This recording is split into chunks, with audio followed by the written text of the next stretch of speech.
So the pollen in Florida right now is ridiculously high. I mean, like stupid, stupid high. And it's about to get even stupider high within the next couple of days.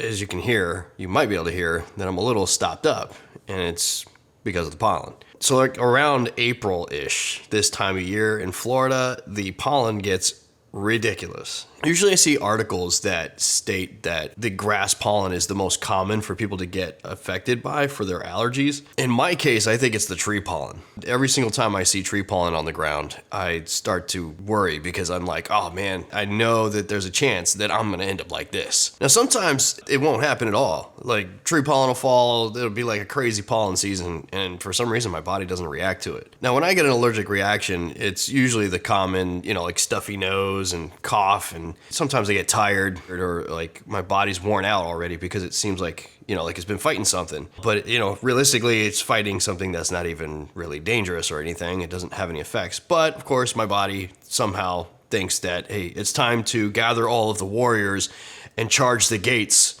And when they open the gates, they realize it's just a little puppy just sitting there waiting with its tail wagging, and it wants food and stuff. And, the whole cuteness thing, and it's not a danger. And you get the point. I don't think it's as bad as it would have been if I wasn't wearing one of these things. Ever since the whole COVID thing, we've been wearing masks, and I think it's possible that I haven't gotten affected by the pollen as badly because this mask has probably been blocking all the pollen out of my face. So when I'm wearing this, I think, okay, hey, if I wear this enough times, and maybe if I swap it out and keep washing my masks more often, I'll keep the pollen out of it, and it'll reduce the chances of it actually happening. Of course, that's just, me thinking that as a possibility. And so far, I haven't had strong effects like I think I would have, considering how strong the pollen is right now. I think without wearing this thing, I'd probably be a whole lot worse. Now, of course, a lot of people will argue, does the mask work? Does it not work? And usually there's a lot of arguments about that for COVID. For me personally, I think it does have an effect as far as catching some of the pollen and keeping me from inhaling it. And speaking of COVID, it's kind of a strange time to be catching allergies during the allergy season because now it's like I have to be more cautious. So now I'm like, okay, I know what symptoms I normally have when I have allergic reactions to the pollen and whatnot, but I actually have to be more cautious in, whether or not I go into work or, do I stay home or do I avoid going to a store or something like that? A lot of jobs, probably like mine, will state that, if you have any signs of any kind of like coughs or sniffling or anything like that that could resemble anything that you might have something, stay home. And if you really think that you have signs of or strong symptoms of COVID, then you definitely get tested. So in my case, I'm extra cautious, and for two main reasons. For one, I don't want to go to work, sneezing and coughing or doing any of that stuff and just making people paranoid. Second, what if you had something, which I don't think I do, but what if somebody had something and they were asymptomatic and then their allergies kicked in, and then I'm like coughing and sneezing all over the place?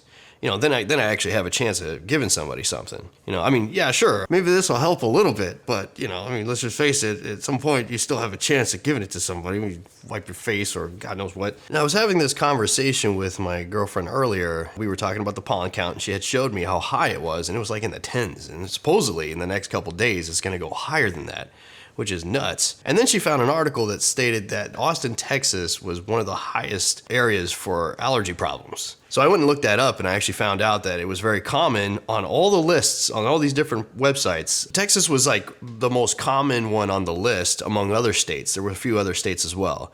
But what I didn't find on any of these lists was Florida, surprisingly. Like I was like, wait a minute, how come Florida is not on there? You would think that it would be on that list, but I guess not. Maybe the pollen we have here is not as intense as some of the other states.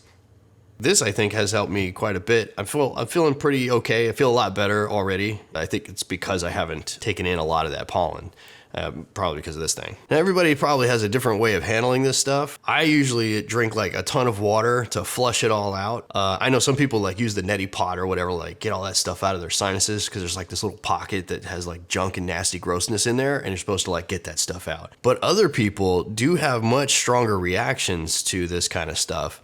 And, sometimes they have respiratory issues or sinus infections or like pounding headaches, things like that. And I'm curious to find out, how do you react to this stuff? Do you have like massive reactions? Do you have zero reactions? I'm always interested to see how other people react to different things in different locations of the world. If you have any interesting stuff you want to share, you're more than welcome to put it in the comment section below. And for those of you who are new, you're welcome to subscribe. And if you've been here for a while, thanks for your support. Other than that, thanks for watching.